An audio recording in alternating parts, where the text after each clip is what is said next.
Republicans who've been very critical of Donald Trump beginning to waver in their criticisms of the former president. New Hampshire Republican Governor Chris Sununu, who called Trump crazy last year, walked back those comments. Do you commit to supporting the GOP nominee, whoever it is?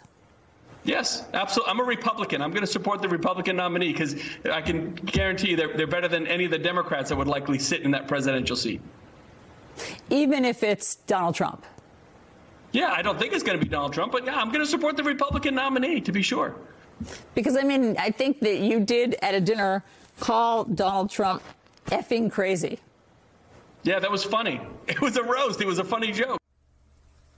It were just jokes. Governor Sununu has indicated he may run for president himself in 2024. So, Michael Steele, this is the part of the sequel in the movie where they go, it's happening again. We're seeing it all happening again. Donald Trump's being invited back onto the radio shows, forgiven for his sins. People who criticized him said, well, if he becomes the nominee, of course, I'll go along and vote for him. He's better than the alternative. We've seen this movie before. I need a damn couch. I just need to just lie down from this crazy. I just, you know, there is not among them anyone who has the ability to stand up to this man and look him in the eye and say, sit your ass down. You are done. Not one currently serving, formerly serving, who has the ability to shut this down.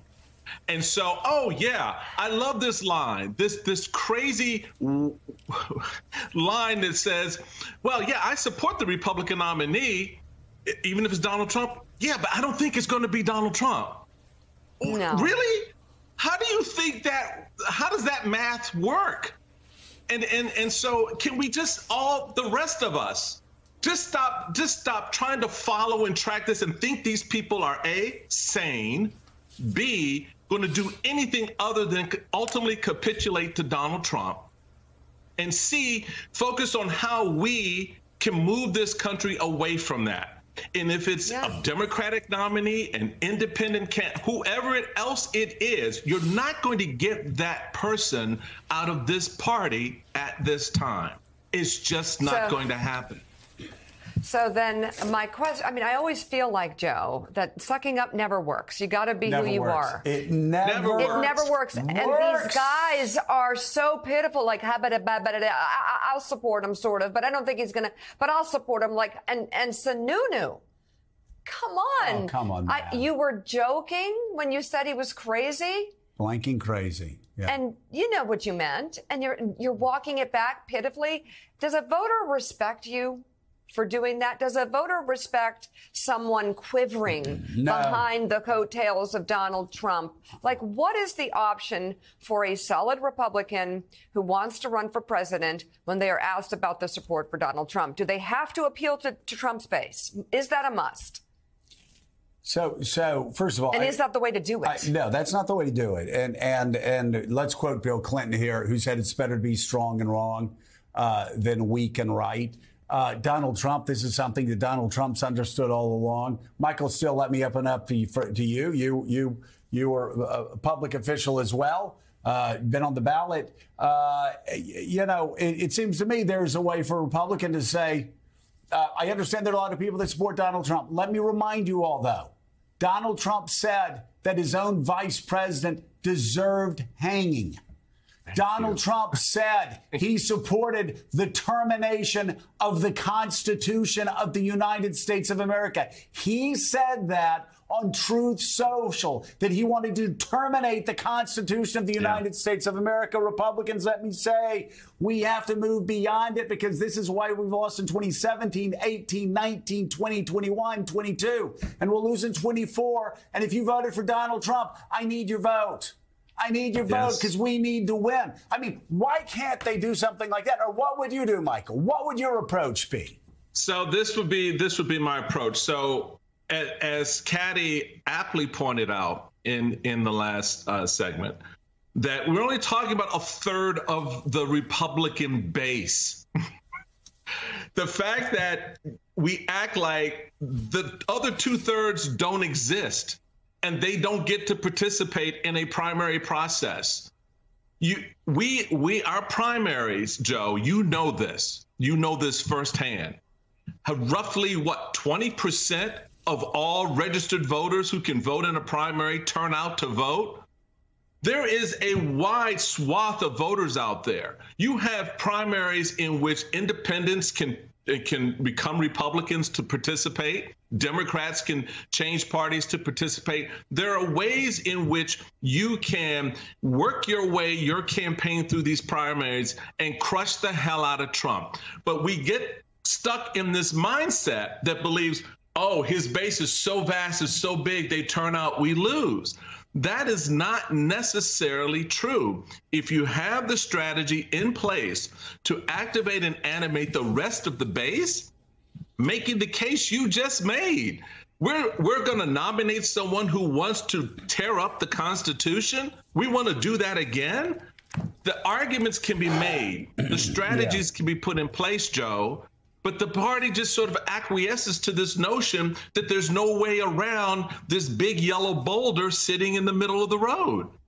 And there is. Well, there is. And also, we love it. We love talking about, oh, Donald Trump can't be beaten and everything. But let's bring in Gene Robinson. Gene, the thing I found campaigning, and we got our hands on a poll 3 weeks before my primary election.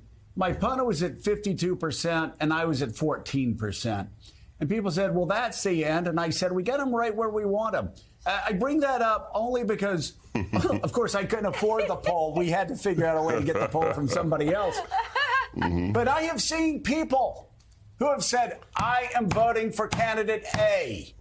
Mm-hmm. See somebody else come along who shows strength and shows determination, and they go, maybe not. They love honesty. And the thing is, all they want, I'm telling you, all they want is they want people to be strong. They want them to be direct. And I think in this case, if the Republicans heard something new, a candidate that told the truth, and they did it in a strong way, I think they could move some of these Donald Trump supporters to somebody else. If this person said to them, let me show you the way we're going to win. It's not his way. If you love him, fantastic. Fly your flag. I don't care. But vote for me because we got to beat the Democrats. I think some of those Trump voters would move if they had a strong candidate. But all of these Republicans are going, oh, I love him. I hate him. I love him. I hate him. I don't know what to do. He's crazy. No, he's not. I was just, come on. Stop being so Nobody weak. likes a wimp. Yeah. Nobody likes cutting yourself off at the beginning. Yeah. Which of these potential Republican candidates, do you have confidence in to do that, to do what you just said, to really appeal to voters who have questions about Trump, who may be tired of Trump, or who can be talked to? I can't think of which of them can do that? Which of them can do that effectively? And I'm not sure I've seen that candidate yet. I'm not sure it's DeSantis. DeSantis, I think, for most Republicans across the country, is more an idea. He's doing stuff in Florida that we hear people in Florida like. I don't know how well he plays on the national stage. I don't know if Nikki Haley can make that appeal that you just made, which requires separation from Donald Trump. And I don't know if any of them really have what it takes to do that. And so if they don't, then they're going to get steamrollered by this guy. And if they do, then they can have a different outcome. But show me the candidate who you think really has what it takes to go against Trump.